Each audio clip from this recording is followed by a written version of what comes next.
those regional events will be brought to Switzerland for a final global summit. In this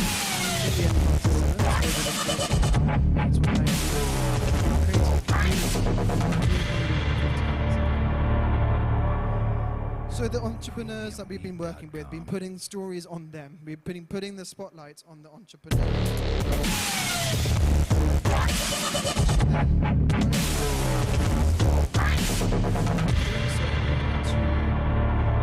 Capacity building and technical assistance. So what was the entrepreneurial incubation programs accelerating all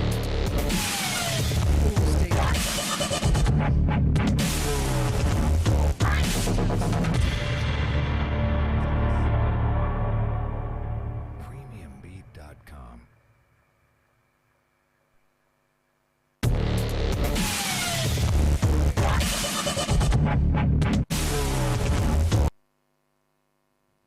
So, in the course of these programs, we've accelerated and incubated over 100, we've been working across 120 different programs. This is across different thematics, which I'll talk about later. And we've created a community of mentors, of global experts who can provide support to these entrepreneurs. Oh, having a bad day back here.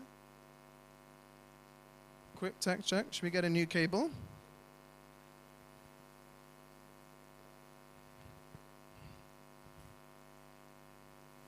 Whilst we figure this out in the background, I can continue with the story anyway. So we went from putting the spotlight on these investors, we went to accelerating them and incubating them, and then Seedstars became a venture capital. So we are an organization that provides funds to entrepreneurs around the world. We have made over 200 investments across 50 countries, and as a result of this investment into these ventures, have created over 20,000 jobs. Let's put this on full screen again. There we go. Over the course of these 14 years of existence, Seedstars has mobilized over $1 billion in impact. Meaning, what does that mean? It's a bit of a fluffy term, $1 billion into impact funds, which means we're funding social ventures or ventures that have a strong social mission, as SDG alignment, or something that means programs that we run supporting entrepreneurs underneath different thematics. This makes us one of the largest entrepreneur support organizations in the world. How are we doing? Do I need to give you 30 seconds? Do you want to try and hear?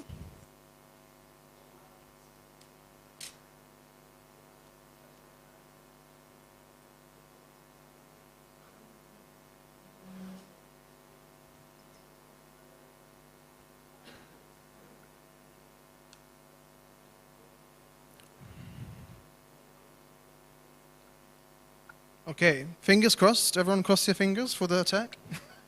Ensure that it still works. But what this means, it essentially makes us one of the largest entrepreneur support organizations in the world. We have a unique combination of being a VC and an entrepreneur support organization.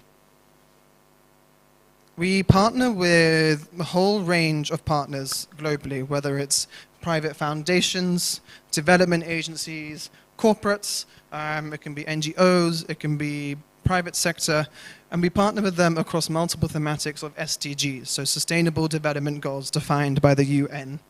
So there's gender, there's inequality, there's climate action, there's quality education, sustainable cities, good health and well-being, and something that is very important to talk about today is disability. Why does disability inclusion matter? Some of you have been here in the morning and you've been hearing a bit about the stories of disability inclusion, the ventures that we work with and how we provide support to them. But I want to tell you a little bit about why it matters to me. So let's rewind the clock about, 29 years ago. A little boy was starting school and he wanted to start school at the same time as his friends that he had made in nursery school. When he went to go join the primary school, the school told him, we don't think he's going to be able to keep up because of his hearing. At the age of 4, he was already being excluded from his system because of a hearing impairment which they perceived as an inability to contribute to class. That little boy was me. So on the board there is an image of me in my very interesting school uniform when I was about 5 years old, and you can see in my ears the hearing aids and how big they were back then, and how this is a sort of a strong motivator for why disability inclusion matters to me. Why does it matter to everyone? Many of you probably already have an answer to this, but 1 in 6 people are disabled. 1 in 6 people globally are living with some form of disability. That's a huge number. It's 1 in 6 people. This isn't a niche market. This is 1 in 6 people globally. In Asia, that translates to about 690 million people who are living with some form of disability, and almost 2/3 of these people who are of working age are excluded from the workforce. Disability exclusion. What are we missing out? What does all of these systemic structures, inaccessible places, digital spaces, schools, institutions mean? It means talent is being left behind and excluded from the rooms. It means ideas are not being brought to the table purely because of systemic issues or accessibility issues. It means there is so much potential that we are missing out on. And there are so many perspectives as well. So disability inclusion really matters because by excluding people with disabilities, we are excluding many things for ourselves and for yourselves in so many spaces. It also creates inequality. This is not a surprise, but poverty and disability really reinforce one another. It's kind of a perpetual cycle of someone living with a disability because of their systemic exclusion is more likely to be excluded and therefore fall into poverty, or someone who is living in poverty because of the conditions that they might be living in are more likely to obtain a disability. The two of them reinforce each other. So there's something called the Seed Inclusivity program, which I believe many of you are very familiar with, but some of you might not be. So what is the Seed Inclusivity program? There are some photos on the board of some of the participants of Cohort 2 of the Seed Inclusivity program, some of the activities that we have been doing together over the last 6 months. And the Seed Inclusivity program is a program designed in partnership with Seedstars and with Visa. So Visa Foundation are the people who are providing the sponsorship to make this program happen. The program's goal is to create jobs for people with disabilities and also for other people. Its goal is to build an inclusive future. Its goal is also to tackle stigma and systemic exclusion. But how are we doing this? Creating jobs. We are doing this by scaling up the solutions that we already know are working. They have growth stage businesses that have traction, and they're already supporting assistive tech solutions and scaling up disability-led solutions.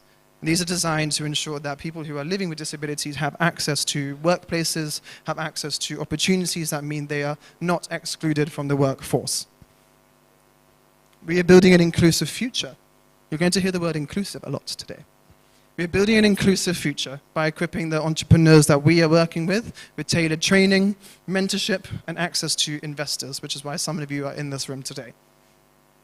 And lastly, and perhaps one of the largest challenges that is happening with disability inclusion, is tackling stigma and systemic exclusion. So we are running advocacy campaigns, and we are fostering visible role models across this industry. Some of the artwork that you've seen at the back in the gallery is all about creating role models for disability inclusive innovation. And the advocacy campaigns today, some of you have been part of our round tables, which took place in here, to talk about how we each have a role to play. We each have some form of power to play when it comes to pursuing and advancing the disability agenda. We have been working with 2 brilliant partners here in Indonesia who have been making this program very much possible. So I do want to take a moment just to really give a big shout out to Instella and Kumpul. They have been integral in the success of this program, providing great coaching and support to our entrepreneurs.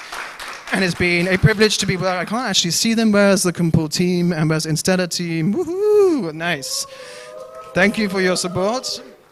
This wouldn't be possible without you, particularly the venue that we're in, the work that we've done, and some of the growth that these entrepreneurs have seen across the last 6 months.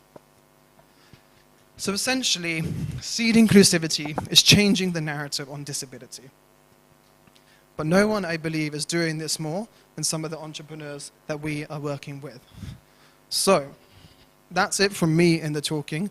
I now want to hand over to some of our fantastic entrepreneurs who are here to showcase the solutions that they are running across disability and inclusion. To the entrepreneurs who are coming on stage, the tech is teching, okay? But I suggest using the clicker and standing here, okay? Just to keep it tech-free, don't touch the computer, okay? Time to pitch. There are some rules in place. We have 17 founders. They will each be pitching for 3 minutes. And I have a very strict time limit. I have a cowbell, a Swiss cowbell, which I will be ding-a-ling-a-ling when the 3-minute limit is up. And some music will be played each time for the transition between each one. If they are mid-sentence, I will be cutting them off, just in the interest of time and to ensure that we have a quick, rapid flow today. There's also going to be a sort of midpoint fireside chat to sort of just break up the energy a little bit to see if we have a bit of a different flow and have a wonderful conversation with someone who is a close friend and an absolute famous pioneer when it comes to disability inclusion in Indonesia. So, without further ado, I would love to welcome onto the stage our first entrepreneur, Suket, who is coming up from the side and bringing in somewhat innovation to talk about smarting.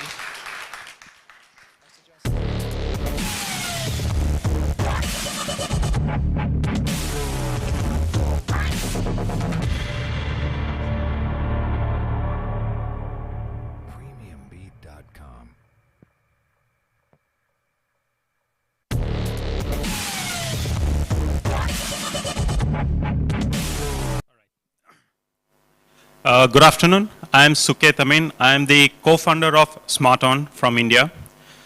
We work on assisting blind and visually impaired in building an inclusive and accessible world for them. If you see, education is one aspect that most of the people work, where we make education more inclusive, reading inclusive, but we have an issue when it comes to making documents accessible with diagrams, charts, and other complex documents. You have solutions, but they fail. If you look at from the social angle, you have platforms where they can find potential matches for matrimonial or dating, but they are not inclusive, so they are left out from that angle. If you look at digitally, if for entertainment, you have platforms that provide entertainment, but they are not inclusive, and it's difficult for them to access. And there are a lot of apps that they can use, but they are not easily usable for them. That's where we've created SmartOn. SmartOn is an app which is available in 50+ languages that offer features in making their daily life much more easier through just a single download from the Play Store. So we convert documents into more easily readable and understandable format for the blind. Just not that, when it comes to accessing news, we provide the latest news from the country and global in an audio format curated in giving them real-time information of what is happening across the world. Or it comes to entertainment, we have an audio-based entertainment series which ranges about 2 seconds per episode that they can listen in their free time. Or when it comes to finding a partner or dating or matrimonial, we've created that also within the app, which they can sign up basically through a voice interaction. And for every image that they upload, there's an audio description, there's an audio intro that they can attach. So a person whom they potentially match, they can verify that the person is real and also to understand what they are. And we are just not an app platform. We also allow an extended connectivity also within the app, which are in form of smart glasses. So we already have the first version which we launched in India. We are also introducing a second version, which is the wireless glasses that will also connect with the platform. And people who use computer, we have an extension in form of web application that they can use. We currently have more than 18,000+ users. We have monthly 5,000 people who use our platform on a regular basis, and we work with 50+ NGOs across India, and we're looking to expand globally. So our target is to achieve 150,000 app subscription in the next 3 years, currently focusing in India, and this year we also want to expand to English dominant speaking countries. And our price. So our subscription is as low as $2 a month to a $10 a year, which is affordable in an emerging market as well as in the global market. It's very competitive. And our glasses cost $150 in India, which the both. Yeah, okay. Fine. Yeah. Okay. Okay, next up, I'm very happy to welcome onto the stage someone all the way from Pakistan to be joining us. Please, Anas from Bionics, welcome and good luck. Thank you.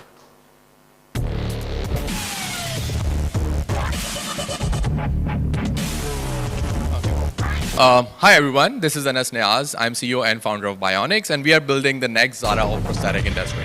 So you might be thinking how this whole story started. In 2016, I was doing a robotics engineering, and I got a spam email from a family whose child was born without a hand. And when I met the family and asked them what kind of arm they are looking for, they said, I need an Iron Man hand, just like the one I have in my hand.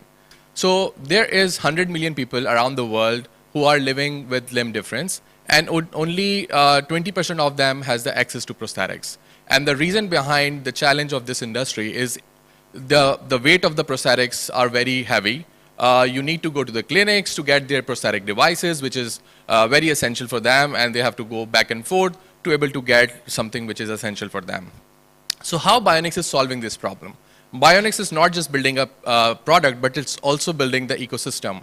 Through our 3D scanning app, you can use our mobile phone, take the measurements, we can design the limb for you, and we can ship it at your doorstep or our nearest clinic. So you don't have to go anywhere. And we also invented sweat-proof sensors so that people living in hot and humid climates like Indonesia do not have to worry about malfunctioning. So this is the ecosystem. We have a 3D scanning app, multiple range of products, and also a new product which is called AI Limb Factory. You can put the factory anywhere in the world and it can produce 500 to 900 limbs in a month. So this is what our competitions looks like. Unfortunately, there are very few manufacturers around the world, and most of them are currently working in developed countries because the product is super expensive over there, and we don't require any kind of surgical intervention. It's just a plug-and-play device.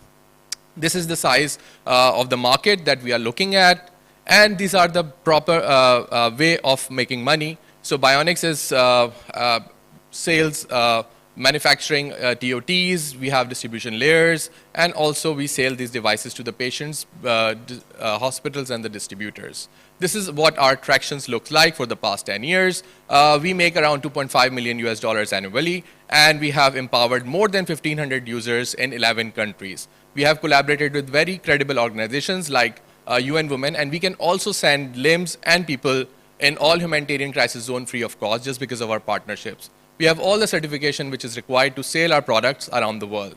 So we also run a foundation where people who are not able to pay, we also do fundraising for them so that they get their first limb, and after that they start working and then they can pay back. These are our extremely resilient users who have been using our product on everyday life. Just like Rahmat Bibi, she's an artisan and she's using our product to make her living, and Ali Raza going to school, and many more. So this is our wonderful team. Me, myself.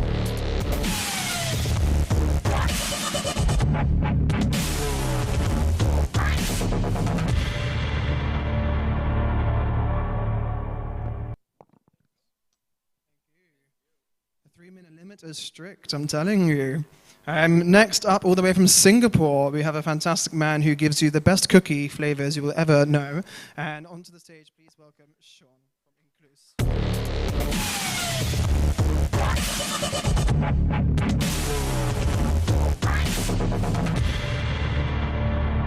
Parent worries about what will happen to their child after they are gone. This is even more so for a parent with a child with disability. Anders, Rudy, and I reconnected back in 2018 when Rudy graduated with a diploma and was looking to find a job. Rudy has been struggling for a while, and he has autism. So when we got together, it was during this process that we realized how difficult it was, not just for a person with disability to find a job, but to also be independent. So we decided to get together to travel around the world for 6 months to see if we could do something about it. What we found then was shocking, and the numbers have been growing since then. Around 16% of the world population lives with some form of disability. Some countries, up to 90% of them can be unemployed. Families spend more than $6,000 a year on disability care, and governments spend up to 2% of their GDP on disability services. All this added together just makes it not sustainable in the long term. But it's also a massive opportunity. It's a $13 trillion consumer market for employers, and governments can save up to 7% of their GDP just by including people with disabilities in their workforce. And that's why we founded Inclus, to be the bridge between people with disabilities and employers by providing end-to-end support, so that people with disabilities can be gainfully employed, employers can have a stronger workforce, stronger bottom line, and caregivers can have more respite and hope. Today, we are the only social enterprise that we know of in the region that is doing this and is profitable. We have trained over 2,000 people with disabilities, placed over 600 of them into internships, more than 200 of them into jobs, creating more than $10 million increase in income for them. But increasingly, what's very important is that what started as a secondary impact is becoming a primary one, and that will be the number of caregivers that we're supporting back into society and jobs. We're very lucky to be supported by a very strong team with decades of skills and experience. We have a global board of advisors, and we have been very fortunate to be supported by many different leading institutions and bodies along the way. We are at the stage now that we're looking to grow. We intend to broaden our services so that we can provide more holistic support. We are intending to grow our target age group also, so we can provide more continuity for families along different life stages.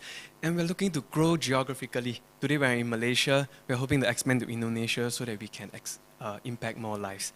We're looking for strategic investors and partners to be able to help us at this stage of growth so that we can be a lifelong partner to people with disabilities and their families so that they can get better support and access to services that they need as they grow. Thank you.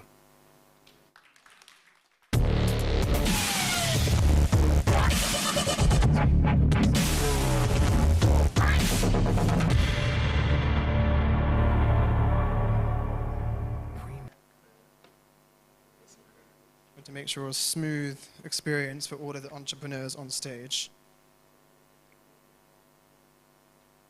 Okay, next up, I'm going to be very happy to invite Akashdeep from Saral X to present a solution all the way from India.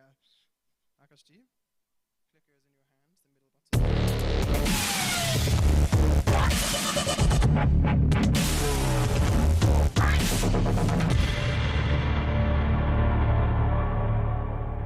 Premiumbeat.com. Hello everyone, myself Dr. Akashdeep Bansal. I am from India. I am the founder and CEO of Seralex. So I started Seralex in 2023, just after completing my PhD from IIT Delhi.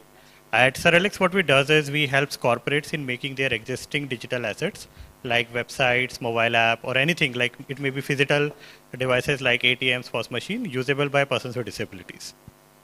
So, like in the present time, like most of the businesses are digital first businesses, and 15% of the global population is of persons with disabilities. Despite all of this, hardly 96% of the digital platforms are usable by persons with disabilities today. Due to which, when the persons with disabilities try to give the business to the like corporates, they are not able to give them business because the interaction is not something which is accessible, and they cannot ultimately end up giving the business to them. Due to which, corporates are losing the business, and due to which they are also getting legally incompliant and comes under the different penalties and everything.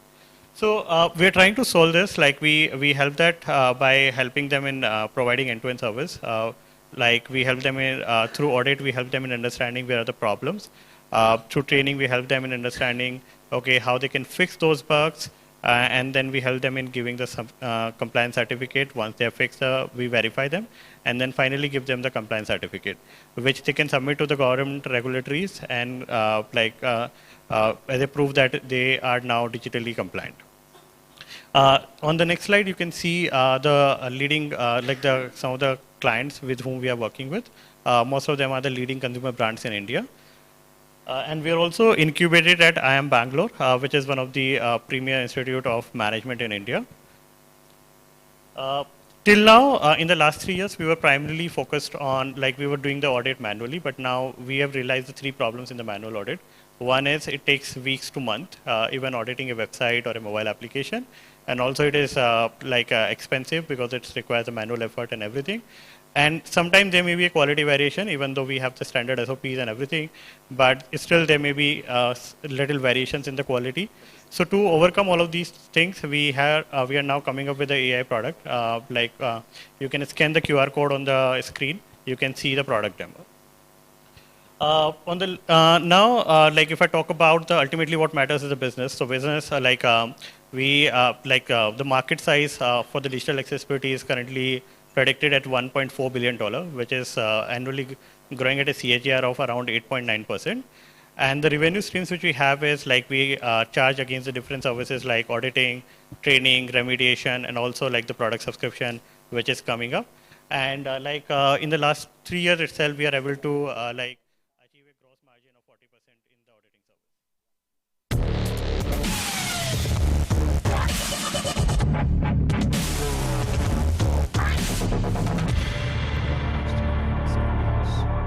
Next up onto stage, we have first Indonesian to be pitching today, I believe, all the way from Bandung. Yes, we do have. Oh, is this working? There we go. Arif from Carla Bionics. Please welcome on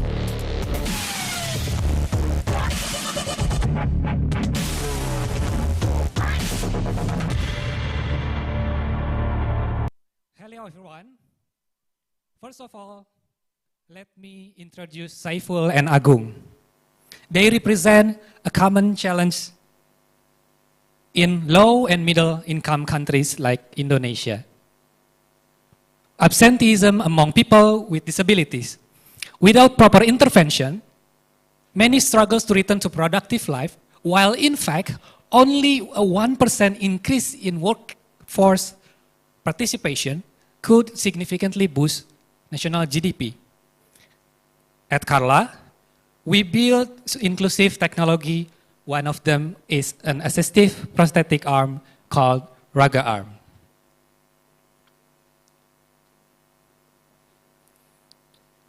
Assistive tech matters because okay, sorry for a technical problem. At Carla, we built inclusive technology, one of them called as Raga Arm. Why assistive tech matters? Because it is a precondition. It enables people to re-engage socially and economically.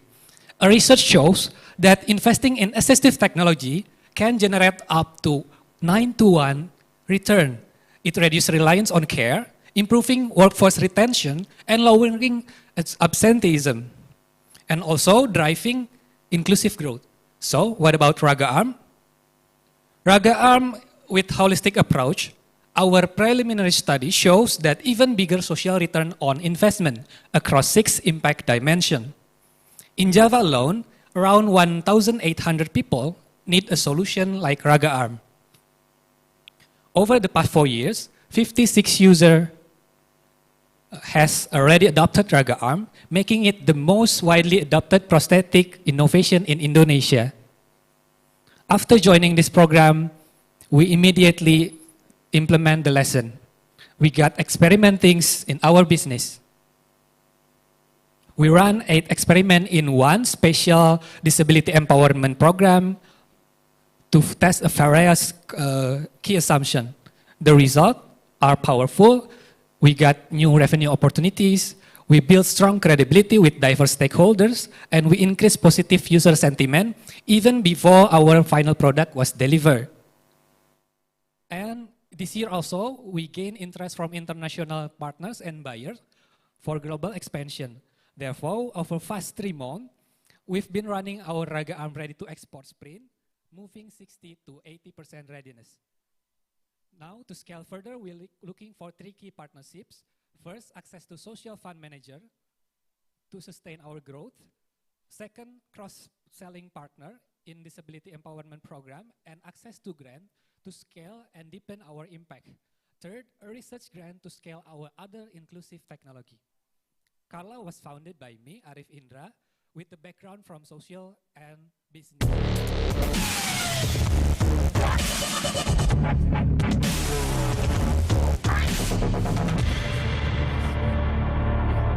At the end of the day, this isn't just about Carla.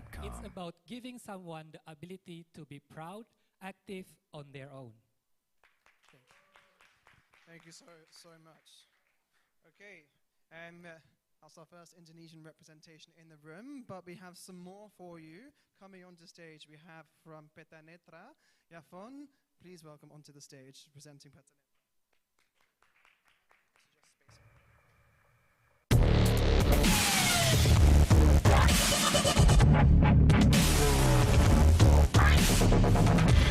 Hi, I'm Yafon from Petanetra. So mobilizing is an easy thing for us to do every day, right? But it isn't for everyone. This is Grace, one of our co-founders. She's with her parents and they are both blind. It's difficult for them to walk around because they cannot access information in public areas because they are all visual based. And as their only child, growing up, Grace cannot always be there for them to guide them. And this also happens to 4.3 million other people in Indonesia, makes visually impaired as one of the largest disability category. And without adequate infrastructure, without proper inclusive infrastructure, mobilizing can be harmful and even life-threatening for the visually impaired. And that's why we create Petanetra. Petanetra is a mobile application to help visually impaired to navigate independently in indoor public spaces. We're using augmented reality to detect their location and to navigate them and tell them which way to go. And we also use AI to detect what objects around them to avoid through voice assistance. And we are now available in Taman Ismail Marzuki, Public Library of Jakarta. And we're expanding to Taiwan, where we mapped 3 buildings, a bank, a hospital, and also a city hall. And now we're in progress in partnership with a campus where many visually impaired goes to study, and also a public transportation in Jakarta, which is one of our biggest achievement yet, because many of them are commuters and it erases society's awareness. And this is only the start of how inclusivity can look like across Indonesia.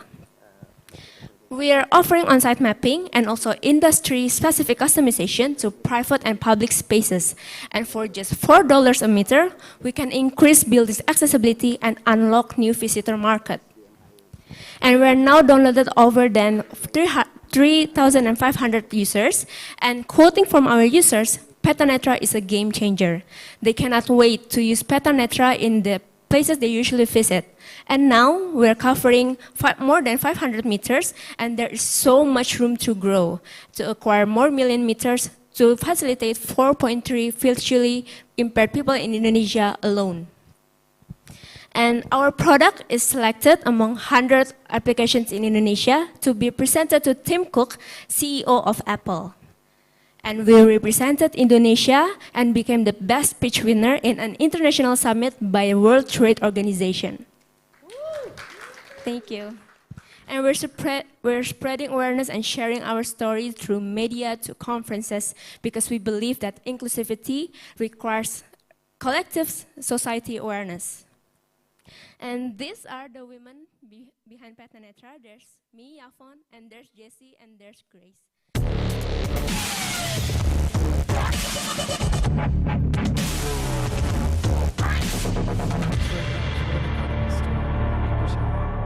So next up, we have all the way from Bali. I believe most people have heard of Bali. We have our very own Bagja presenting from Silang ID with the sign language interpreter as well, interpreting on his behalf. So please welcome to the stage, Bagja.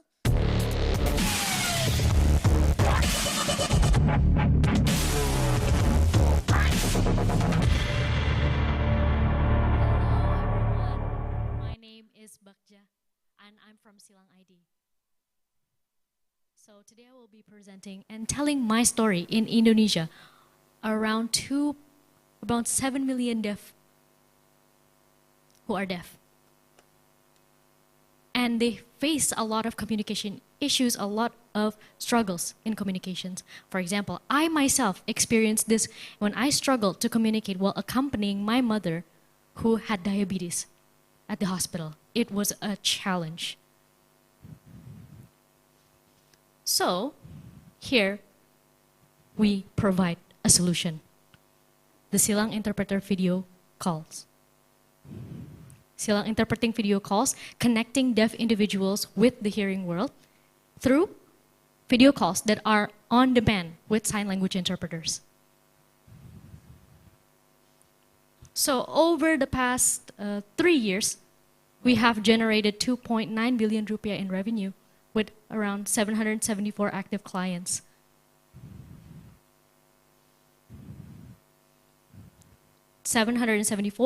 Active clients for our Silang interpreting video calls. So we all operate on a B2B model with the usage fees, and these are our clients.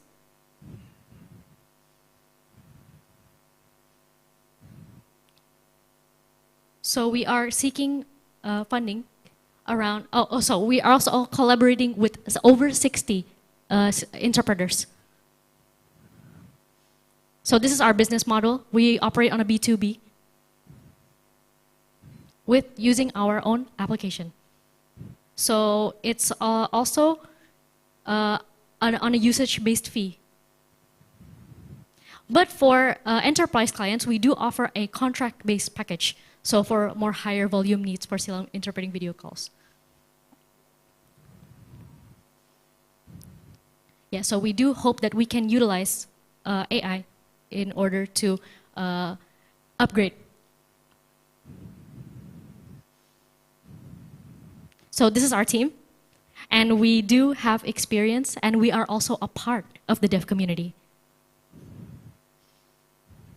So of course, we are looking for strategic partnerships in terms of technology, but that's not all we're looking for.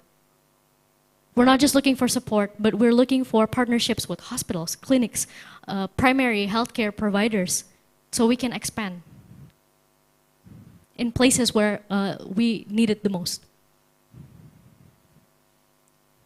So yeah, we also are looking for that, not just partners, and not just investments, but people who believe in inclusion and are willing to support us in order to be more inclusive society. Thank you. Thank you so much.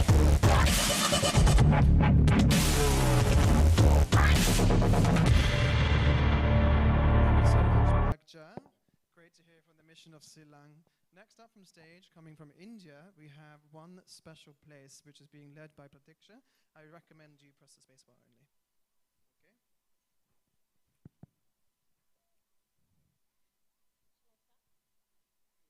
Hi, I'm Pratiksha Gupta, the founder of One Special Place, which is India's first online therapy platform, and we are building a speech therapy ecosystem for every stage of life. So speech therapy gaps exist across the lifespan, but care today is still fragmented, delayed, and inaccessible. 1 in 8 children have a speech or a learning disorder, 15% adults require communication help, and 40% elderly also require some sort of communication therapy. We are tackling the problem of infrastructure building. So we have created a full stack speech therapy ecosystem, which is location agnostic, standardized, and outcome driven. We provide online, on-site, and hybrid therapies across schools, centers, and corporates.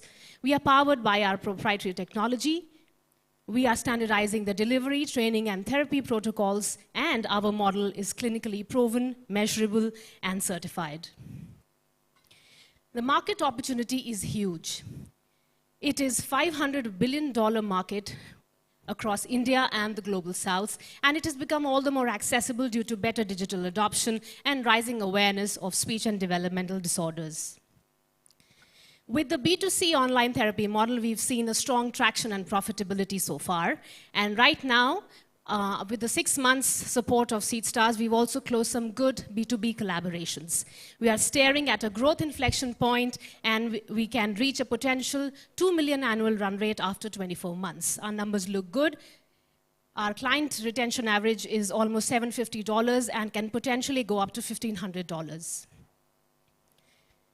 With the B2C online therapy model, which we have proven, that is our primary growth engine. And we also recently closed a huge B2B deal to open 250 centers across the country. 5 centers are already operational, and 70 will be open by the year end. We've also perfected the hybrid therapy center model and also have onboarded 7 partners in the B2B2C schools and corporate space. Our leadership team is a winning formula which combines a unique clinical, technical, and leadership experience. Our ask is $1 million for the next 24 months, and the funds will be used to scale and develop market-leading tech stack, processes, and team. And all this matters because of success stories like Angel, who is our 12-year-old autistic client and the winner of India Book of Records. We believe that this is just the beginning because access to us is inclusion, and together we can change millions of lives.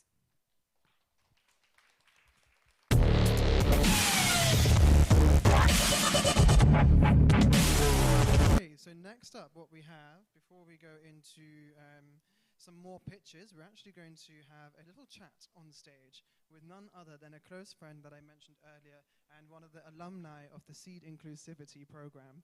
He is particularly well known in Indonesia for his work in disability inclusion and employment. His name is Rezki Aciana, the CEO of Parakerja. And please, Rezki, come up onto the stage and let's have a chat about disability.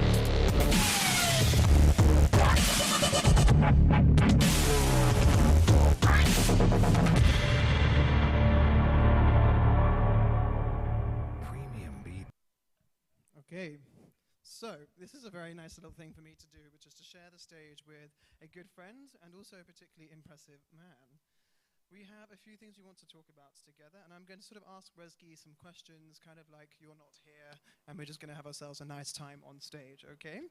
So Rezki, I think you are particularly, you're at the forefront of disability inclusion, particularly disability employment here in Indonesia. So looking back at your own journey, it's been a long one, I know that. But what was the moment you realized that the systems that were in place weren't working? What made you realize I need to change this? Okay, thank you for everyone coming here, and also thank you for Seedstars and everyone who had a pitch. I love all of the pitches, and I love all of your work before they answer that question. So please give them all a round of applause first. Okay. Okay, so talking about the employment for people with disabilities in Indonesia, I start to work in this issue since 2014. So at the time, I managed special schools in Riau Islands province of Indonesia, and then all of the students after graduate from high school, it's hard for them to get a job.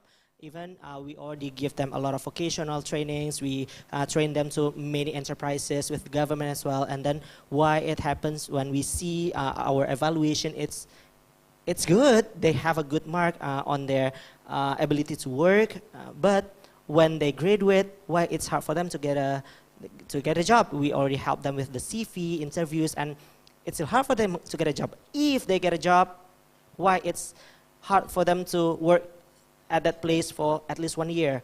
It's always have a lot of problems, and we see it's systematic problems, which I see it's not just about the individual with disabilities, but it's about the ecosystem that we see. A lot of companies say, oh, okay, we are open for people with disabilities, but then when they actually hire people with disabilities, the accessibility is not there. It's hard for them to communicate with deaf individuals. It's hard for the documents to be read by the individuals who have visually impaired. And then we see that, okay, it's not about the ability of the individual with disabilities to work, but it's about the non-disabled individuals to work together with them, and also about the ecosystem, which makes a lot of barriers for them to work, to thrive, and also achieve the KPIs. It's hard for them to even have a meeting to understand what are the problems of the companies and what should I do. And then we see that, okay, let's just do it. And I also am a disabled individuals, the invisible disability that nobody knows that I'm disabled, but I am. It's hard for me to understand things. It's hard for me to work with someone, but when I get the right accommodation, it's boom, I can work and achieve the biggest potential of myself. So I think, yeah, let's change the ecosystem, not just changing the individual with disabilities, and a lot of campaigns, a lot of projects, social projects to have the goals is to train and help the individual with disabilities, but we also need to change the company and ecosystem as well. Yeah, thank you. I think you touched upon something about the hidden disability component. I also believe that a lot of companies have a hidden barrier when it comes to disability inclusion. I'd love to hear from you, what do you think is that hidden barrier that is preventing, whether it's a corporate or a startup, from being truly inclusive? What do you think they have internally need to do? Okay, for me, the hidden barriers actually to hire people with disabilities and work with inclusive ecosystem is the mindset. So the actual barriers is not the accessibility itself, but the mindset to create the accessibility. So when we talk about, okay, let's hire people with disabilities, a lot of things will come up to their minds. Like, it's expensive to create this ramp. It's hard to do the renovation. It's hard to understand new language. It's not for me to learn sign language. It's hard for us to hire someone who cannot see all of the work. And those mindsets are the real mindset, actually, the real barriers, actually. So what we need to do together in Parakerja, we also train the company to have the right mindset first. So talking about accessibility, it's not just for individuals with disabilities, actually. Like, we provide ramp, it's not just for the individual with wheelchair. It also helps the cleaning service with all of the staffs. It helps the grandparents. It's helped the pregnant woman to go upstairs, right? And also the lift. Who use stairs to go to the 10th floor? Maybe if you are an athlete, right? But if you go to a building and you have an event at the 10th floor, you will use the lift. It's not just for the individual with disabilities, but it's also for you. So we have to change the mindset. And it's just like in here, okay, it's Indonesia. A lot of foreigner is here, a lot of nationalities is here, but why we use English? It's an accessibility, right? Just the same with communication with deaf individuals. It's the accessibility for them, so we understand them, they understand us. It's just the same with a lot of Indians here. I think Thais is here as well, and you are British, right? Okay, why we talk in English? Because it's an accessibility. And is it hard? Yes, it's hard at first, but then when we understand the communication, it's easy. And everyone can work together, and we can do a lot of things together. We can do a hangout, we can have a dinner together, we can go to see movies, and even we can date, right? Mm-hmm. Yeah, that's So completely that's true. the answer, that the real barriers is not the accessibility, but the mindset of it. Mm-hmm. We were talking about this actually in some of our roundtables this morning, that inclusion, technically, in terms of like the technical component of inclusion, is not that difficult. There's technology that supports, there are infrastructures that you can provide, but it's the mindset. People instantly go, that is not something that we can do. But it's more about, no, you can do that, you might just not know how to. And I think they put a barrier up straight away, saying that is not something we can achieve or provide. And I think you know that very well. I think innovation plays a massive role. And the Seed Inclusivity program is all about supporting disability innovation. We see a lot of this in this region, and we see it particularly in India, and Indonesia, Vietnam. If you were to be speaking to the next wave of innovators, the next group of innovators, what do you think you would like to see? What would you want to say to them, to those people who are looking at sort of reducing those barriers, changing those mindsets? What words would you give to them? Okay, so I think what we can work and we can do together, everyone in this room, we come here to create inclusivity with a lot of technology, with the right mindset that we want to include everyone, everywhere, and we want to do a lot of things together, right? So what I want to say is, stop creating this as a campaign, right? I mean, campaign creates awareness, but we need to create the ecosystem, because the ecosystem will last, okay?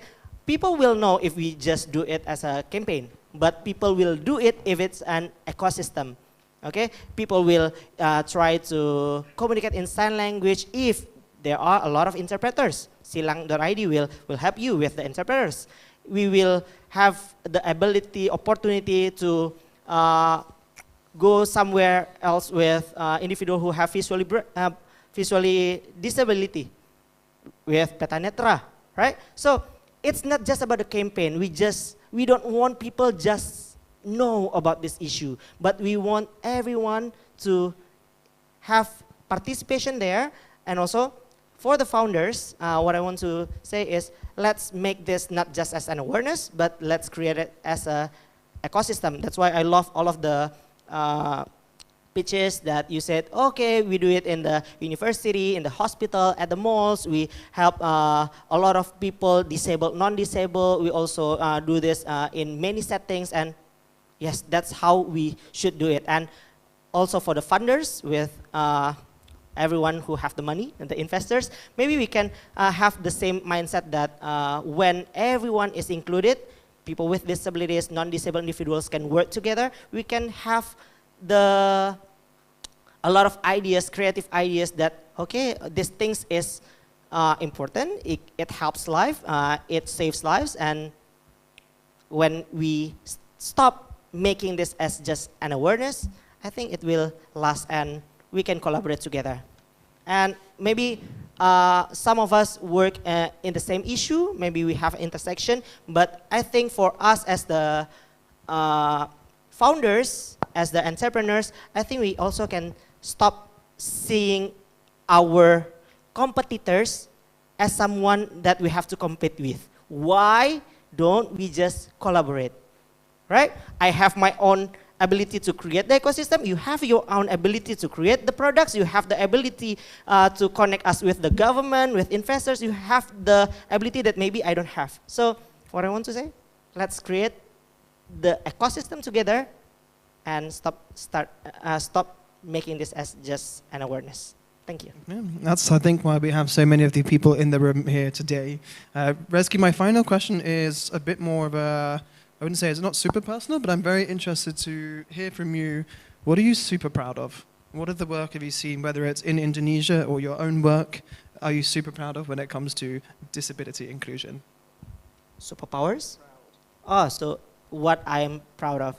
That talking about disability, the disability that I have, the people who have disability that I know, what I'm proud of, that a lot of stories are untold, and I know that I know those stories from those people. Like a lot of people who are deaf, they communicate in sign language, and I also communicate in sign language, and I know those untold story.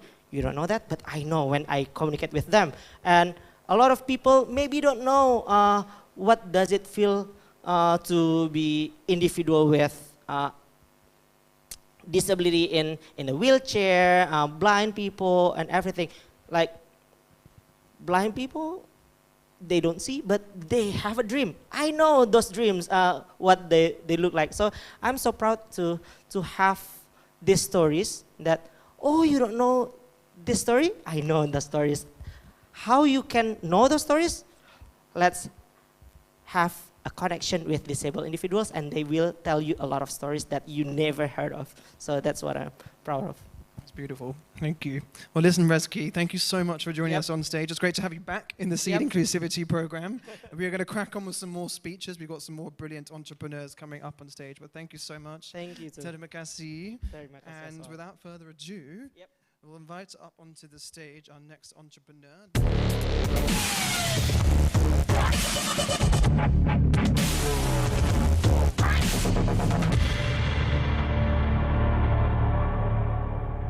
Premiumbeat.com.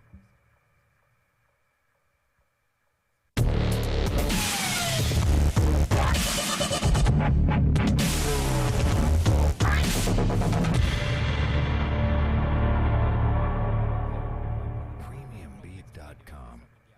So one of the first things that we do in the morning while we wake up,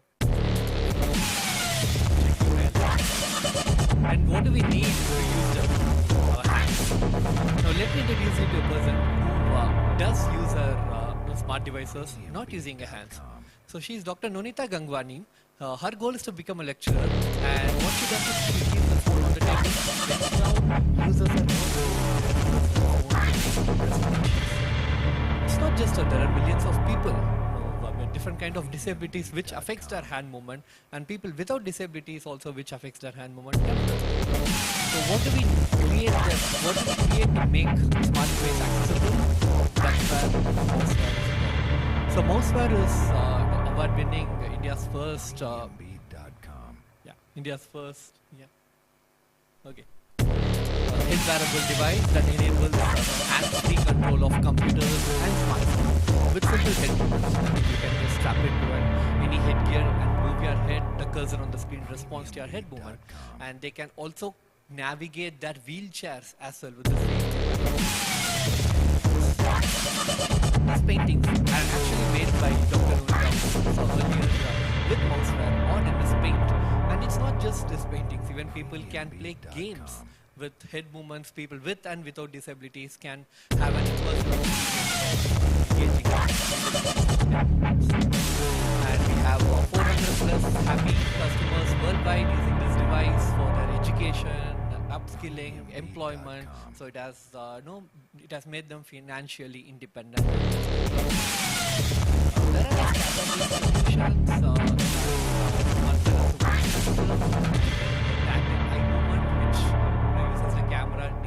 Lighting environment, etc. But our device is a plug and play. You don't.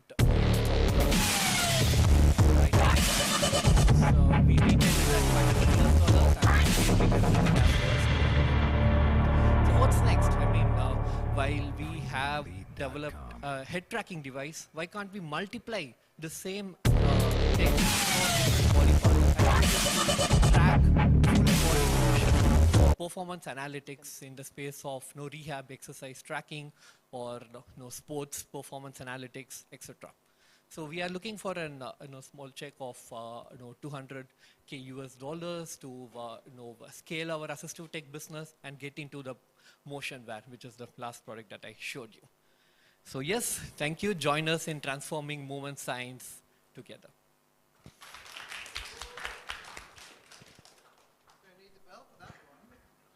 Thank you so much. Okay, we're just going to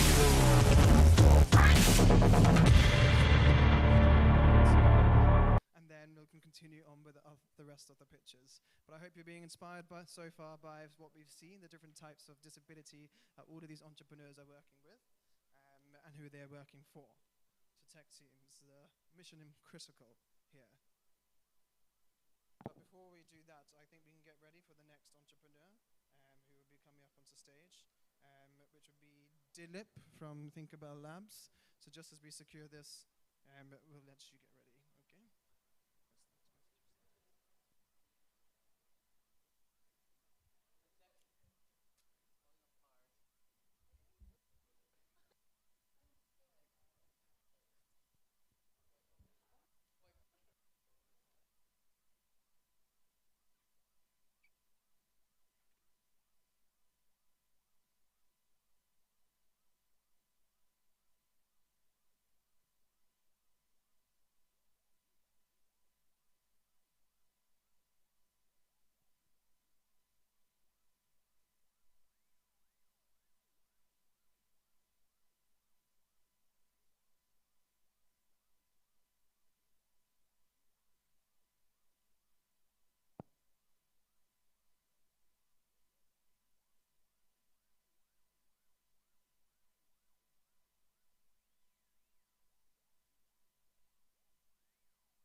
Hi, good evening everybody. My name is Dilip Ramesh. I am the CEO and co-founder of Thinkerbell Labs. We are an assistive tech startup from Bengaluru, India, and we are building a Braille ecosystem from education to employment for those with visual impairments. The key problem that we started out with was that of low Braille literacy rates across the globe. And there are multiple reasons for why this is the case. And the key one is that the current ways of learning Braille are extremely dated. They've not seen any improvements over the last few decades. And that slows down the process of learning and drops motivation severely, We're also seeing a huge shortage of trained educators across the globe, which makes it even more difficult to learn Braille even in special schools. And there is a very high correlation between Braille literacy and employability later in their lives. 70% of currently employed visually impaired people are Braille literate. And even today, Braille is the only way that visually impaired people can gain literacy, true literacy and independence by virtue of that. And which is why it is very important we go after this problem. So what we've done to solve this problem is created our own Braille ecosystem. So we have Annie, which is a device that teaches how to read, write, and type in Braille. And we have Tactera, which comes in once you've developed Braille proficiency. It takes you from having knowledge of Braille to putting it into use for best possible returns in terms of education and employment. And Helios is the analytics platform that ties in this together in one ecosystem. Annie is a blue ocean product. It's the first of its kind in the world. And we're looking at around a sum of $35 million, looking at the top 33 countries which have access to budgets and delivery channels that we can go through.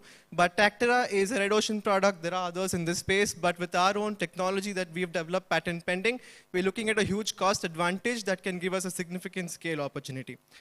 We've been commercial for the last 8 years with Annie. We've worked with over 10,000 students in 8 countries, and we've deployed over 4,500 devices across the globe, key countries being India and the US. Our business model mostly revolves around a one-time hardware sale, but we've also piloted a SaaS opportunity with Helios in a few countries with some early success, but we're looking at that in further detail. We also have the opportunity of licensing a Braille tech with the upcoming technology that is currently, we're waiting for the patents to come through, and then we look at this opportunity as well. So in the next 3 years, we're looking to deploy 15,000 devices more across Annie and Tactera, and hit a recurring run rate, revenue run rate of around $5 million. We also want to impact 100,000 people in the next 3 years. My co-founders and I, the 4 of us, we met in university more than a decade ago, and we have around 12 years of experience. Each of us has 12 years of experience in assistive tech, and we're also backed by world-class investors. We are currently raising $1.2 million. $1 million is already committed. We have 200,000 to go. And yeah, we're building in India, but for the entire world. We're looking to speak to relevant investors who want to get in on this journey.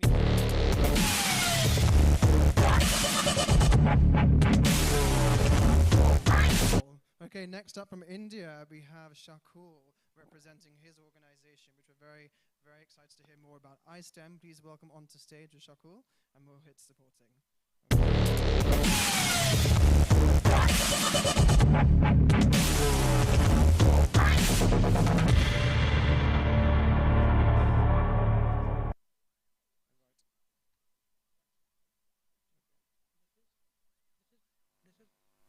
First slide is this one.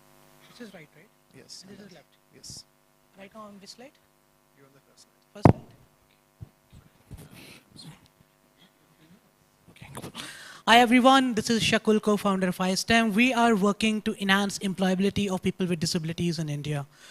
Just to see the scenario, right? There are 20 million people with disabilities across the country, which is an equivalent population of Sri Lanka. Only 4% of them graduate each year from university. And they are likely to be 3 times more unemployed or poor in comparison to sighted or non-disabled counterparts. To understand the severity of the problem, I have divided it into 2 parts. One is the demand side of things. Why not employment? Because the employer are apprehensive, because there's a lack of huge awareness around disability and what are the alternative methods to do the similar kind of work, which leads to the ROI concern, etc., etc. At the supply side, due to lack of access of accessible content and web, people with disabilities thereby are less skilled, or there's a huge skill gap, and thereby the low confidence. To understand the severity of the problem, here's an example that I like to share. 96% of web is inaccessible for people with disabilities. It is just to say that as a tourist, you are visiting the city of New York and you are confined only to Times Square. Just imagine what it would feel. And that is where we built Include. The good thing is that in order to use Include, you don't need an application. None of that sort. We cater all types of user. If you have low literacy rate, you don't have smartphone, come and join us on IVR through Voice AI. If you can use smartphones and have voice WhatsApp, come and join us on WhatsApp. And if you can access the laptop, come and join us on web. It's a suite of products and services. First, it converts inaccessible content into accessible format. Second, it provides a conversational experience of mentorship grounded on a lived experience of people with disabilities. And more importantly, conversational experience of completing the task on users' behalf, which is otherwise inaccessible to do so. These are some of our partners and supporters. So we are a YCW26 company. You can imagine the Echoing Green Fellows, MIT Solvers, and so on and so forth. This is the kind of impact we have been able to driven. So 65,000 plus users, 3 million pages converted into accessible formats, 18K jobs accessed through the platform, collective income of $150K. This is the slide on why us. So basically, we are the team, collective experience of 20 plus years in AI and accessibility, worked in the leading firms across the world, including Microsoft, IBM, and so on and so forth, right? And this is what our ask is. Currently raising 3M, already looking to close the final million. And this is our sustainability plan. As I mentioned, we use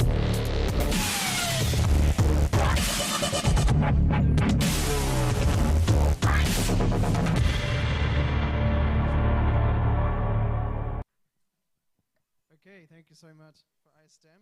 Next up on the stage, we're having some more Indonesian representation. Please welcome onto stage Rama from Suarais.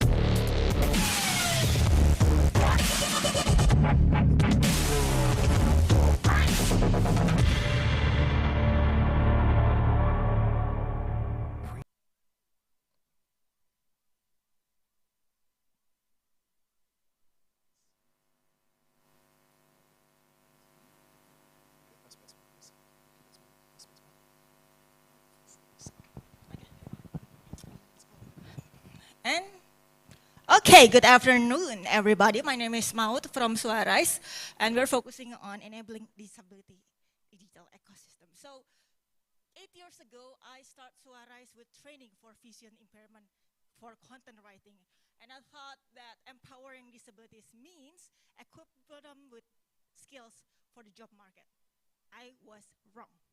So when we do the training, the students try to open a website and they cannot continue because there's a pop-up. And each one of you now easily order Gojek or Uber. They cannot do that because unlabeled button. And those are accessibility problem. And this problem, unfortunately, is invisible for every one of us unless you are the people with disability themselves. So it's limit the barrier because limit the participations, digital access, and daily activities. And tons website and apps inaccessible, not because of they want to be, but because of skill issues of the developers, the programmers, the designer, the platform creators. And that is a systemic problem because of no regulations, no curriculum in the university, and lack of awareness. And for the last 8 years, we provide services from audit, user testing, and user research, but that is not enough. So that's why this year, we launched 2 new products. The first one is Bali. Bali is to address problem and complaint for disability community directly to your SDLC or software development lifecycle and monitoring the accessibility level for your website and app. So we might get them. And the second is we lack of talent that can make accessible platform. That's why we built Quali or Kelas Umum Accessibility. It's an accessible LMS and also training for tech people and non-tech people to gain accessibility knowledge, especially the standard of making the ISO-proof website. And for the service alone, we get almost 50K services acquiring. And we're also leading organization for the national level regulations and also development of standardizations. And this is what of our reach from user testing, from workshop, online and offline. We're also building community of tech people who care about this and also activation offline. And this is the gap, and it's a huge one. We almost have the whole Australian citizen in Indonesia only for disability. And the thing about that is accessibility is not a standalone market. It's an upskill problem, it's IT services, and UX product development. So we are not on assistive technology market as the other, but we are in combining. And we need to get almost 400K to get a 1 million traction and revenue. And the thing about us, we are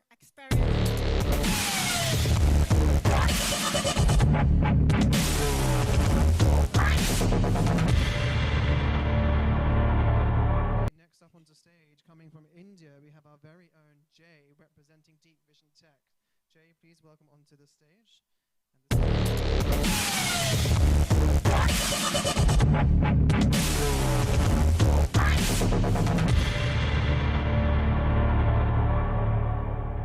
Premiumbeat.com. Hello all. Good afternoon. Since 2020, our vision has been to empower every deaf, hard of hearing and speech impaired person to live independently through our accessible solutions using technology. For a few seconds, I want you all to close your eyes and imagine this. You're stuck in a glass room in a foreign country. You can see people yelling at you, but you can't hear anything. And you can't even understand what they are writing and showing you. Done? This is not imagination for about 80 million people in India with hard of hearing and deafness. This is their everyday challenge. Starting from communication, education, digital content, workplace inclusion, public services, customer support, and even entertainment remains inaccessible for them because sign language interpretation is scarce and also expensive. Captions don't work out in the Indian context because 95% of deaf in India know and also prefer only sign language. That's why we built Let's Talk Signs, a solution that brings sign language, automatic sign language interpretation anywhere, anytime, on any device. It interprets speech and text into sign language and sign language into speech and text. We built 6 variants to address all the challenges that the deaf community face, and we believe this will truly empower them to live independently. This is communication app and education portal for individuals and institutions, digital accessibility tool and chatbot for organizations, workplace inclusion toolkit and accessibility toolkit for organizations and government departments. We believe we have 1.5 billion India market opportunity by 2030, and we can achieve 90 million scalable revenue potentially by serving 3.8 million users. So far in the past 2 years, 15,000 plus deaf individuals have been impacted by our solution, organically without any marketing. Our business model is subscription plus freemium based on the customer segment. We have a great combination of expertise in technology, disability and domain, and business domain.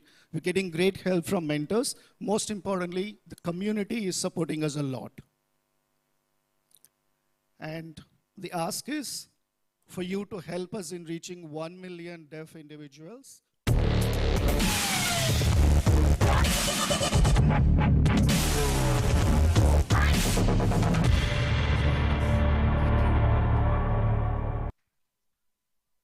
Okay, next up on stage, as I go back to the slides, another representative of India.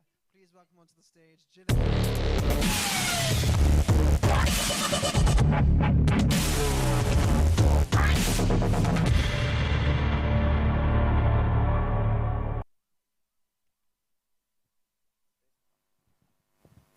Hello, Salamat Malam.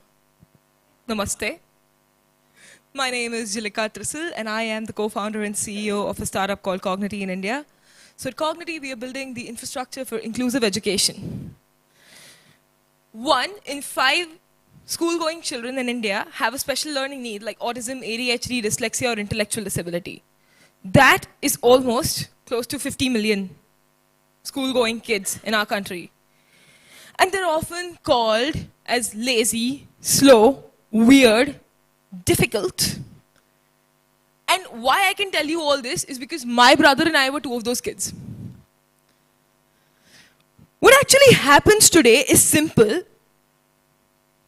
Even if you're identified as a child with a special learning need, you are dropped and forgotten because teachers lack standardized tools for supporting the children using the identification data and also tracking the outcomes at scale. So, of course, children like me and my brother fall through the cracks, they get labeled, and miss out on opportunities that are linked with their employability and independence. Now, most solutions are trying to fix parts of this. They're coming up with therapy, they're coming up with screening, they're coming up with content. But it's not really a product problem. It is an infrastructure problem, and it's a systems failure. So we built Cognity. It is the infrastructure for tracking and understanding child development at scale for emerging economies. So we identify the children early for developmental delays and map that risk factor against the prevalence of a certain neurodevelopmental condition. And then we triage them. The logic of triaging people is to understand what support they need and not just blindly put them through therapy that they might not even need. And then, using the data from the screening and triaging, we build personalized learning pathways, personalized care pathways, which acts as decision support for educators. And we build IEPs on top of that, which bridges identification and support. And this, all of the data surfacing from standardizing the service delivery chain gives us the ability to track outcomes at scale, right? And all the interaction that is fed, it becomes a longitudinal child development data set, which opens up pharma, biotech, toy industries, which creates a data infrastructure of how emerging economies are approaching inclusive education. So, again, I mean, our moat is data. And we're institution first. We've screened and supported over 1,200 students across 10 schools, therapy centers, CDCs, non-profits. And we are deploying in real classrooms. And our clinical validation, our screening and triaging engine that we've built, it is being validated at AIMS, which is like India's Apex Health and Health Research Institute. And our product capabilities were published by the Government of India's premier think tank, Niti Aayog's Frontier Tech edition in March 2026. And yeah, we're actively working with the governments of Kerala, Telangana, and Andhra Pradesh for statewide rollouts, like district-wide rollouts in the fourth quarter of this fiscal year. And yeah, we've raised 150,000.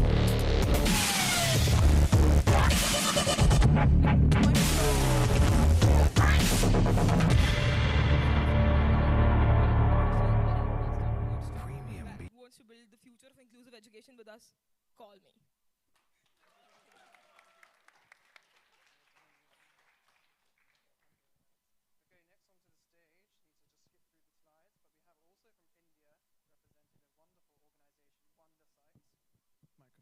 Wonder site. Please welcome onto stage Nish.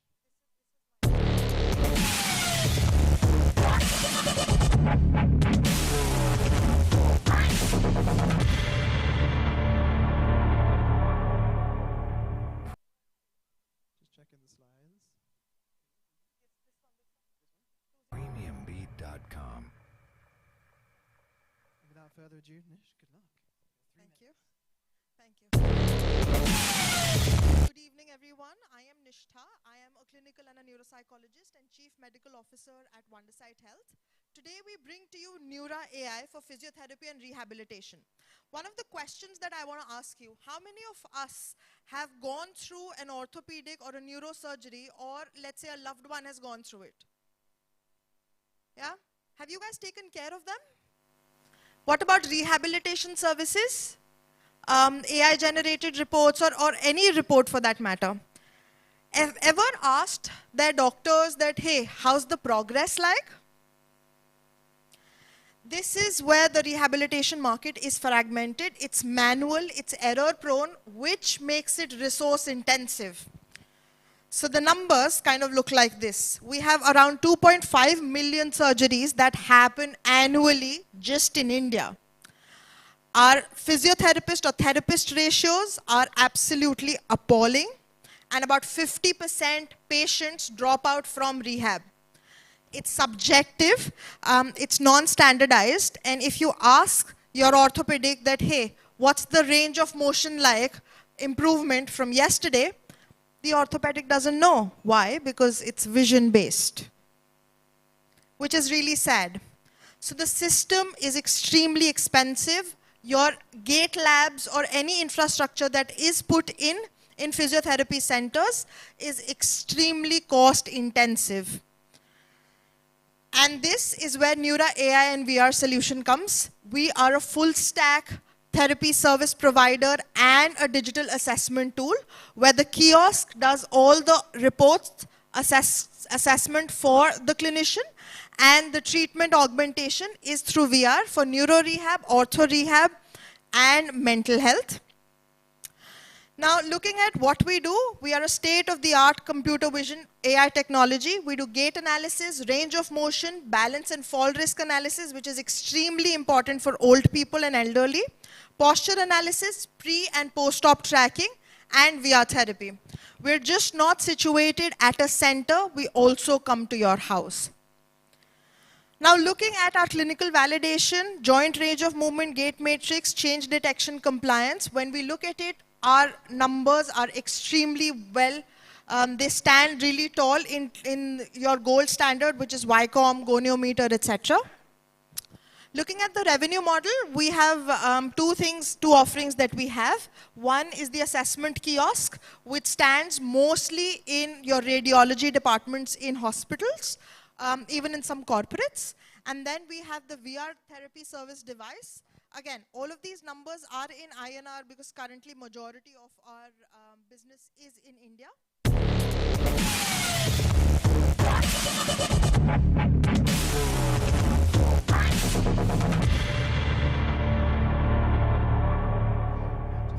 More pictures left. I'm very excited to bring these ones to you.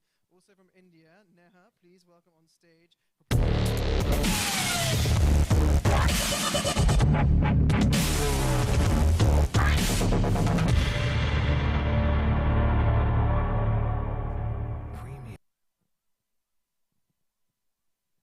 Hello everyone, I'm Neha, founder of Planetabled, which is the future of inclusive travel. So imagine a few scenarios where in some conditions you are not able to access a monument or not being able to travel with your parents or your child or not being able to book your travel online. So we have talked about numbers, so I'm not going to repeat that, but let's talk money. So people with disabilities have $13 trillion in disposable income, and when you include their families and friends, that is 2.3 billion people. So that is a lot of people with a lot of money, and I am one of those people. I could not include this slide, but both my parents are persons with disabilities. My father is blind and hearing impaired, and my mother is a wheelchair user. I'm neurodivergent, so I just come with 42 years of experience in accessibility and inclusion. So talking about the infrastructure in travel, where nearly 80% of it remains inaccessible for people with disabilities and elderly.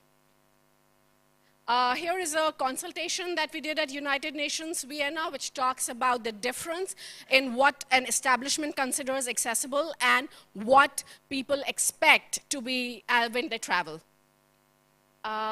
This is what our business structure looks like. We are not a consultant sitting in a room, and we are not only a tour operator that is designing holidays. We complete the whole circle where we operate on ground, run inclusive trip, mixing people with disabilities and non-disabled, only one in the world, and also use that experience to build the capacity and competency of the industry through our training, consulting, and certification. Some of the service use cases which I just mentioned. This has been our achievement so far, a business case that has been taught in management schools across the world, a UN tourism case studies, and some numbers of our 10 years of journey.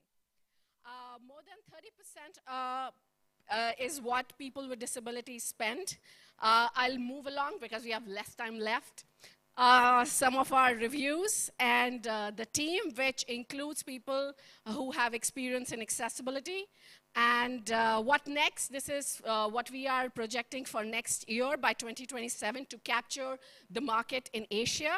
And we are looking at $500,000 to be invested in team expansion, AI-driven tech implementation, marketing, and training development. We envision a world where accessibility is seamlessly integrated and woven into every journey, destination, and decision. Are you up to take that journey with us?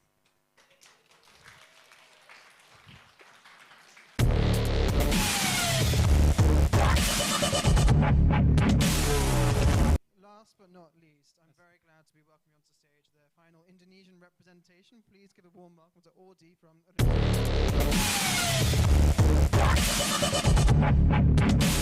Semoga belum pada ngantuk ya, ini yang terakhir. Okay, hello everyone, my name is Audi, so I'm co-founder of Relief. So Relief is a mental health support for every workplace and every school in Indonesia. Meet Jenny. Jenny was very great employee, but she resigned in less than 6 months because of depression and anxiety. Nobody saw it coming. And it costs a full of annual salary for company just to replace her. And Jenny is not alone.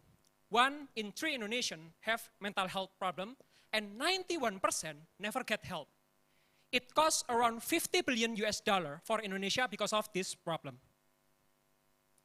Usually, the solution always wait for people to ask for help. And by the time it happens, it's always too late. And there is a very high stigma for people talking to psychologists, and HR and school counselor doesn't know what happened inside their organization. So we want to tackle this through technology. We have mental health assessment, self-care, module, access to therapy, and dashboard for organization. So it's not one feature, but the whole ecosystem. So we target a company from 10 to 10,000 employee and education from K-12 to university. We have 1 million user download from iOS and Android.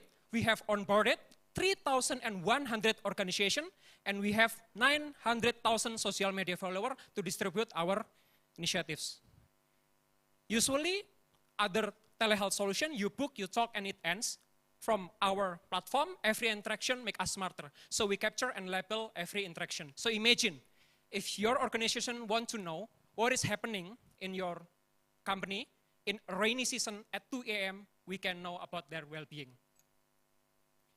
So we target around 60 million people, employee, and 58 students in Indonesia.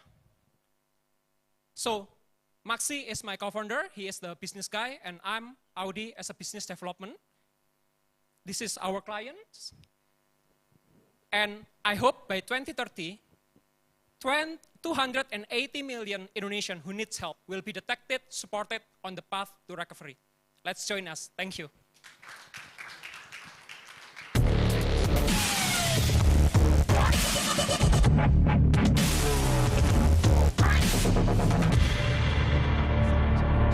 That have been working with the program. Excellent job on the pitching, even with the tech glitching, that rhymes. We did a really wonderful job. So I'm very proud of all of you today for bringing in the pitches and to showcasing some of the incredible solutions that you have been working on. Before I set you off, I want to give us a bit of a wrap-up. So we've just seen 17 fantastic ventures, all driving the disability inclusion agenda in not only Indonesia, but also in India, in Pakistan, and some in Singapore, and some of them are also doing projects in Taiwan. We've got a bit of a mix of people. So it's really wonderful to see the regional reach and the innovation that's coming from Asia itself. It is so, so cool. There are a few thank yous that do need to be said. Yesterday, the ERIA, the Economic Research Institute for ASEAN and Southeast Asia, were very kind to lend us their offices for the day to provide some bootcamp support for our entrepreneurs. So a big thank you to them. Visa Foundation are our sponsors for the program, and we do want to give a shout out to them to say thank you so much. And of course, to some of the most important key players is Instella and Kumpel, who have been so important in our experience. So thank you so much to Instella and the Kumpel team. Okay, and of course to everyone else who's made this possible along the way. There's been a lot of entrepreneurs who have been fighting this kind of entrepreneurial struggle, but in the space of disability inclusion, there is so much more happening underneath the waterline. And that is something that I think we should also acknowledge, is there's been so much support coming from whether it's family, professional, social circles. So it's a big thank you to all of them for making it possible as well. I'm going to take a selfie of everybody whilst I'm on stage to get a bit of a pic to see all of us here. So maybe if you want to you can stay seated and I'll do it from here and try and get a good pic of all of us to kind of commemorate this occasion, which is so cool to have so many people here. Okay, so I'm going to count down to 3 and we'll do a few photos, all quick, rapid fire. Okay, are we all on the stage? Okay, let's go more this way. Okay, ready, everybody? 3, 2, 1.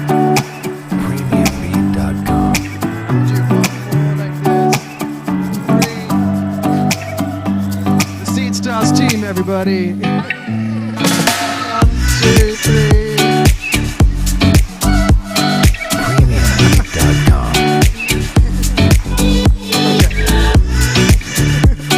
So that is it for now. If you want to follow that,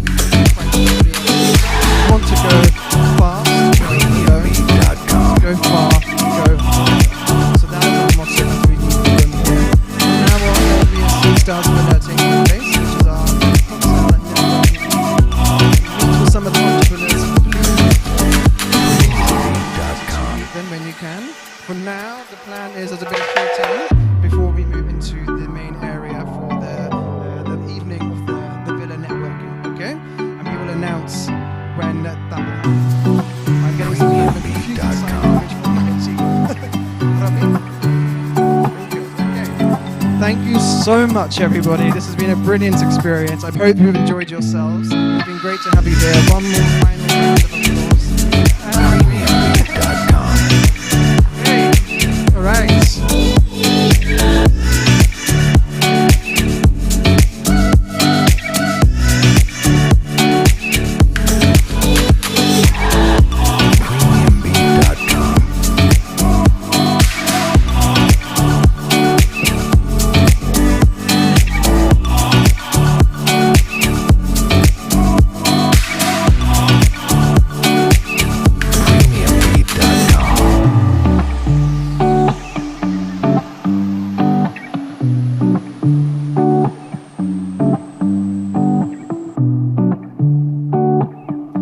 Okay, we have one more announcement. We are going to be emptying this room, so we need to ask you to leave this room and you'll be able to come back in at a later stage. So everybody, please clear this room as we'll be doing. Please clear the room. And for the founders, we can do a group photo. For the founders of Seed Inclusivity, a group photo.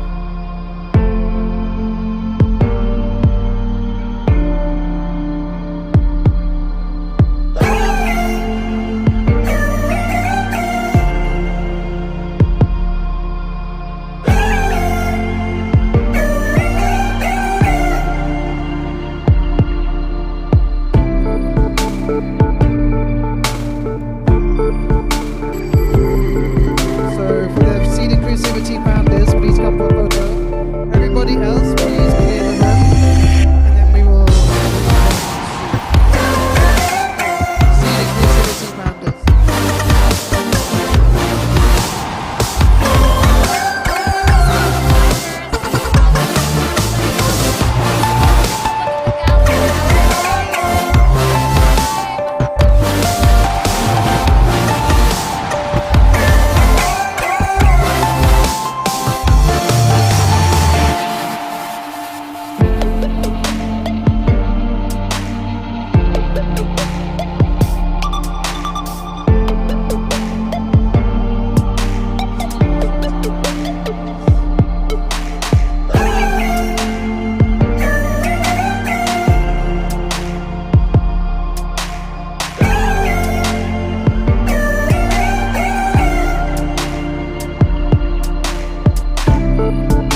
Okay, now please leave the room.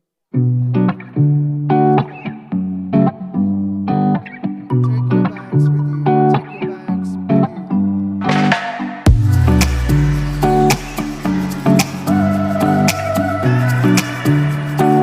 Premiumbeat.com.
right, everybody, Glass House is now open for Seedstars Villa. Please come inside. Glass House is now open. Everybody can come back inside.